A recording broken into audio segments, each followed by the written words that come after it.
You know, I want to begin addressing you all by stating that as a white woman, I recognize that I have my own biases and my own anti-racism work to do.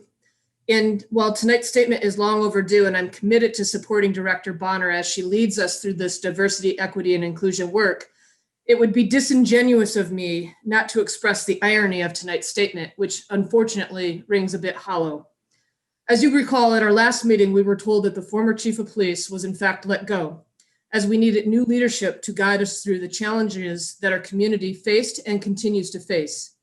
We had an opportunity, but more importantly, an obligation to inform our community that we recognize those challenges in real time. Part of tonight's statement that we just heard, and I quote, includes this: "This commitment begins with understanding and acknowledging the truth of our past and the harms that the city of Kalamazoo has historically played in creating and sustaining systemic racism." And yet at our last meeting, this commission failed to do exactly that.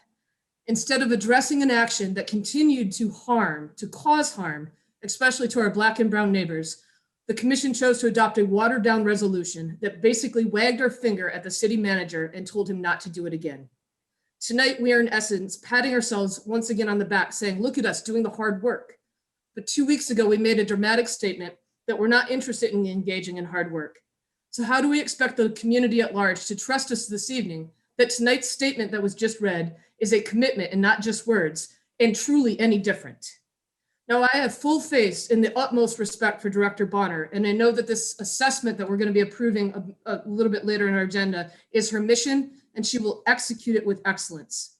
We need to recognize that we have shattered trust and put a shroud on transparency within our community. So I ask you as my colleagues, how do we regain the city staff's trust, and I mean the larger city staff that I've heard from in the last 2 weeks, as well as the community at large trust, as we support Director Bonner and begin this work? And that's all I have to say on this. The statement, it is appreciated. However, it is late, but you know, that's to be expected. I do appreciate the work that Director Bonner is trying to do, but I absolutely echo the sentiments of Commissioner Knott.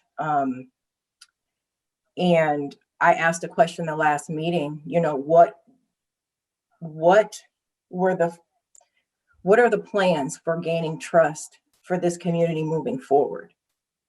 To make a statement, in order for it to have weight, there has to be action behind it. Accountability just got used a lot of times in this call, in this meeting. Yet when we have opportunities to hold people accountable, that does not happen. So I'm very confused how this is going to move forward. And I'm saying this to this body, where we are responsible as elected officials to hold people accountable, and we don't do that. What is the expectation moving forward? And so, you know, when we speak of Band-Aids being ripped off, communities have been in pain and suffering for a very, very long time. So some people's Band-Aids have been off for a while. We just had an opportunity to gain trust, to build trust, to hold accountability and everything, and that we failed at that. What did you? How are we going to move forward productively with this not just being a statement and an action?